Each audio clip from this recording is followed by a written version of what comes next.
सब कुछ ले लिया भगवान ने बलि से, फिर भी मुस्कुरा रहे हैं। भगवान ने कहा तू तो झूठा निकला, गरुड़ बांधो इसको, नरक में फेंको। कितना धार्यवान है, कोई घबराहट नहीं हो रही नरक का नाम सुनते हुए भी, सब कुछ देने के बाद भी मुस्कुरा रहे। बलि के सम्मान होगा, प्रहलाद के समान भागवत भक्त होगा। ये गुण अगर सारे किसी राजा में आ गए तो मानो सतयुग आ गया। प्रभु ज्योतिष कह रहे राजन, एक ऋषि बालक इसे श्राप देगा और तक्षतनाग काटने से इस बच्चे की मृत्यु हो जाएगी।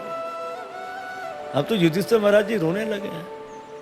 ज्योतिष ने कहा रोइए मत, एक अच्छा गुण कुंडली में नजर आ गया है। क्या?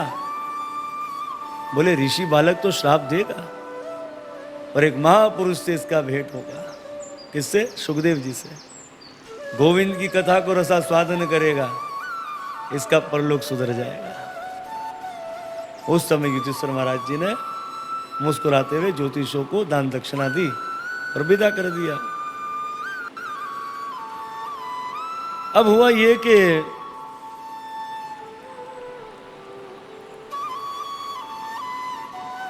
कुछ महीने बीते, कृष्ण की कोई खैर खबर नहीं थी। तो भगवान की खैर खबर लेने के लिए युधिष्ठिर महाराज जी ने अर्जुन को द्वारका भेज दिया। और यहाँ विदुर जी महाराज जी तीर्थ यात्रा करते करते जब वृंदावन में आए तो इन्हें पता लगा कि महाभारत का युद्ध हो गया है। सारे कौरव मारे गए, युधिष्ठिर जी राजगद्दी पर बैठ गए और भगवान कृष्ण अपने धाम में चले गए। पर इन्हें एक बात का बड़ा दुख हुआ कि अभी भी मेरा अंधा भाई मोह के अंदर फंसा पड़ा है, तो उसको मोह से निकालना चाहिए। विदुर जी महाराज जी हस्तिनापुर आए, पांडव ने स्वागत किया। पांडव ने कहा हे काका जी, आपने हमारे कुल के अंदर जन्म लेकर हमारे कुल को कीर्तिमान कर दिया। अगर कोई महापुरुष हमारे कुल में आ जाता है ना, हमारा कुल पूरा कीर्तिमान हो जाता है।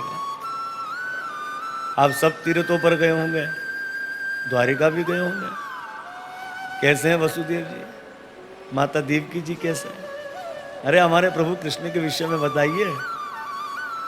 और हुआ ये कि विदुर जी जानते हैं कि कृष्ण तो अपने धाम चले गए, तो कोई ऐसी बात किसी के सामने मत कहें जिससे उसे दुख हो।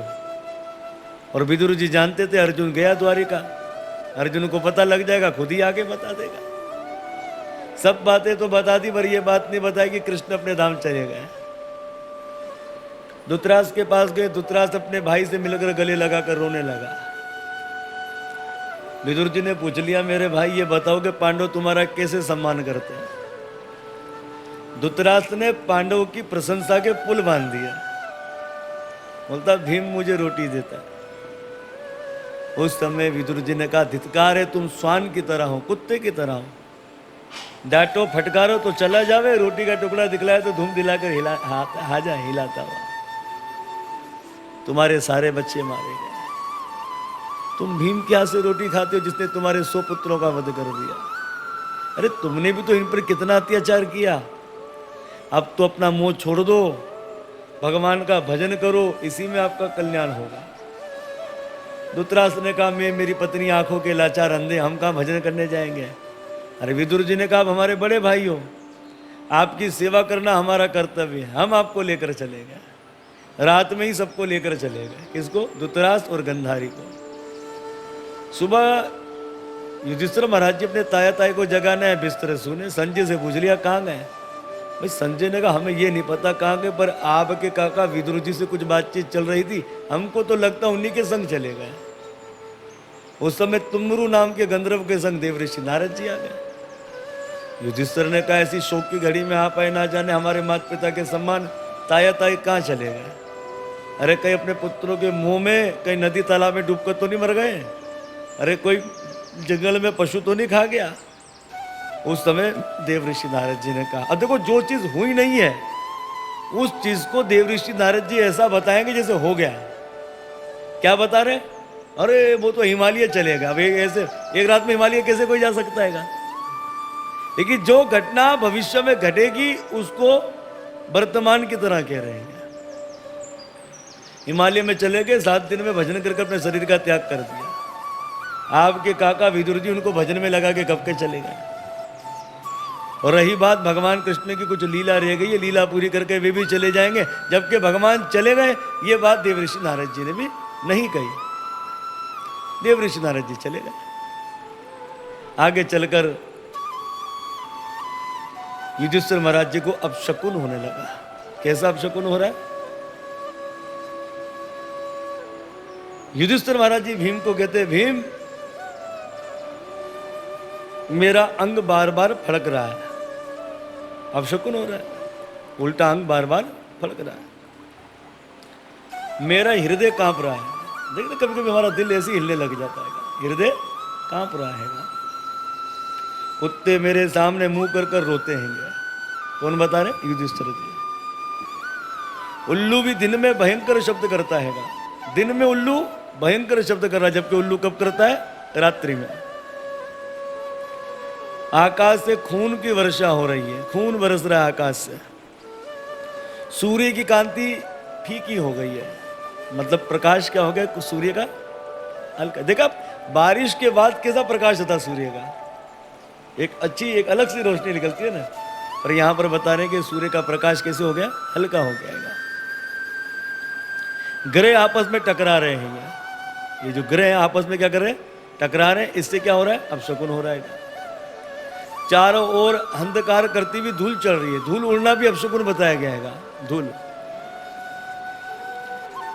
अर्जुन को भी द्वारिका में गए हुए 7 महीने हो गए, अब तक अर्जुन लौटकर नहीं आया। मुझे तो ऐसा लगता है कि हमारे प्रभु चले गए और कलयुग ने तो कहीं अपना पैर नहीं जमा लिया। वैसे बताया है कि जब भगवान कृष्ण अपने धाम को गए थे ना, जैसे ही भगवान अपने धाम को गए, उसी दिन रात के 12 बजे कलयुग ने अपना पैर जमा लिया था। तो यहां पर युधिष्ठिर कह रहे हैं ना कि कलयुग ने तो अपना पैर नहीं जमा लिया, कहीं हमारे प्रभु चले तो नहीं गए। जैसे अर्जुन का नाम लिया तो दरवाजे पर मुंह लटकाए अर्जुन खड़े हैं। अर्जुन, तुम्हारा मुंह कितना उदास क्यों है?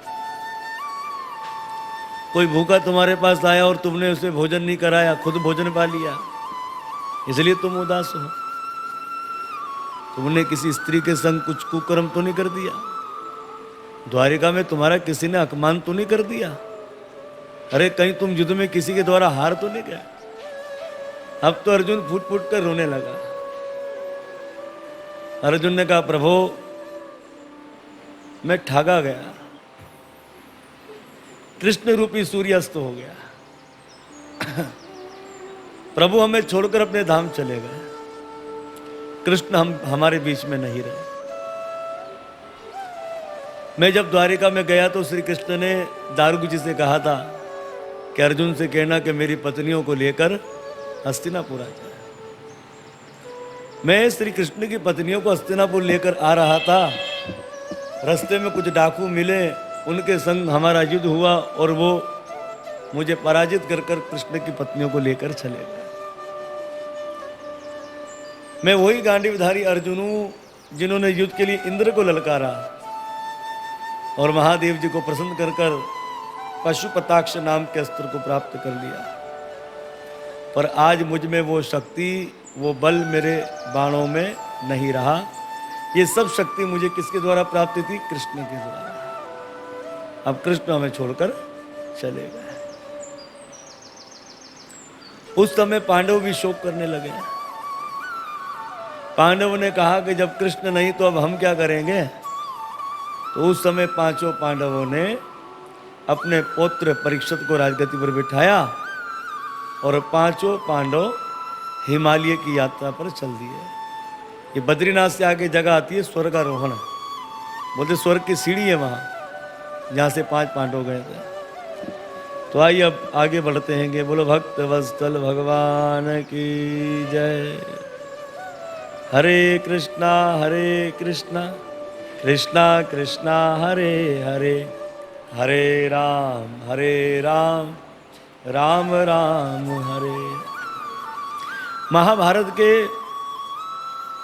महाप्रस्थानिका पर्व के अंदर कथा आती है कि जब पांचों पांडव स्वर्गारोहण की तरफ चले गए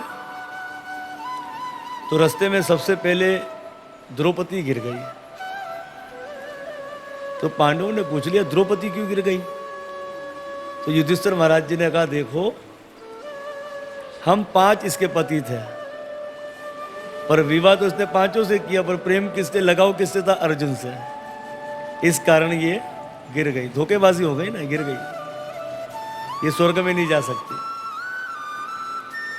आगे चले तो सहदेव गिर गया। मैं पूछ ली ये, सहदेव ने कहा मैं क्यों गिर गया? सहदेव अपने समान किसी को ज्ञानी नहीं मानता था, उसको ज्ञानाभिमान था, इसलिए वो भी स्वर्ग में नहीं जा सका।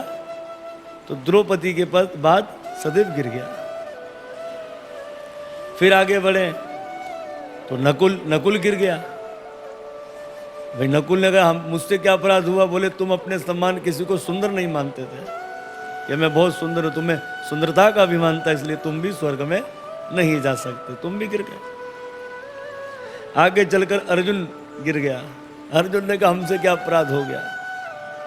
अरे तुम्हें शूरता का बहुत अभिमान था कि मैं बड़ा शूरवीर हूं, इसलिए अर्जुन भी गिर गए।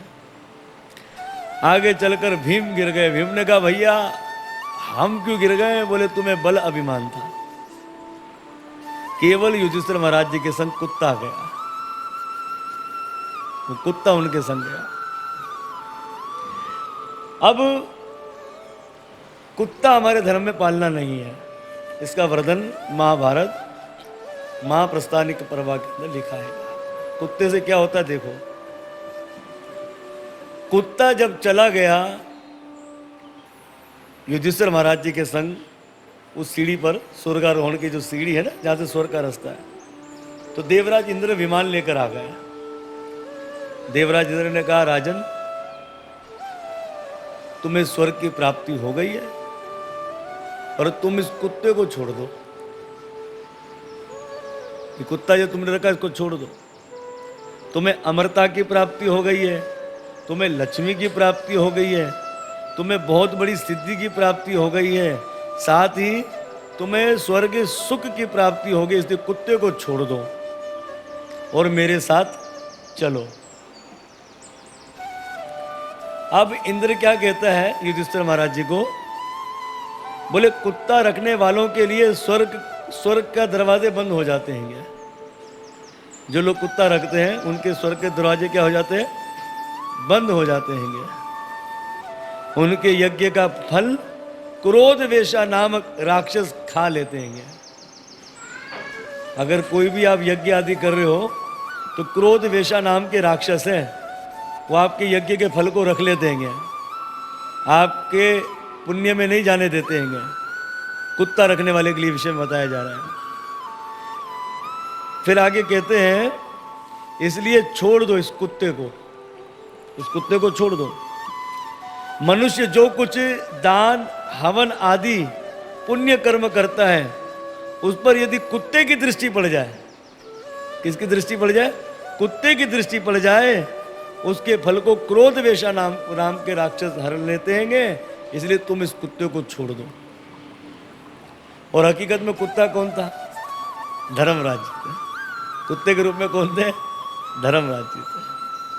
तो हमारे धर्म में कुत्ते के विषय में बड़ा भयंकर बताया गया।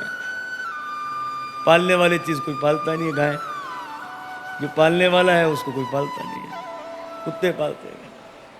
अच्छा, वही महाभारत के अंदर लिखा है कि हमको श्राद्ध के अंदर कुत्ते का हिस्सा देना चाहिए, लेकिन कुत्ते को हिस्सा, कुत्ता बाहर का जानवर है, घर का जानवर नहीं, घर नहीं रखे इसे। बाहर आप खिलाए पिलाए उसको, रोटी दे, आपको सवाब मिलेगा कुत्ते को। ये थोड़ी उसको सीने से लगा के घर में ही रख लिया, फिर आपके जो है पूर्वज चले जाएंगे। तो अभी भी एक परिवार है, जब मुझे मिलता महाराज मेरे घर में कथा कब होगी, मतलब कुत्ते निकाल दो कथा हो जाएगी। कोई फायदा नहीं होगा कथा करने का, क्योंकि यहाँ पर लिखा है कि सारे पुण्य नाश हो जाता है। तो क्या पुण्य मिलने वाला? तो कुत्ते निकालो और अपने घर में खूब आनंद लो। बोलो भक्त वत्सल भगवान की जय। अब महाराज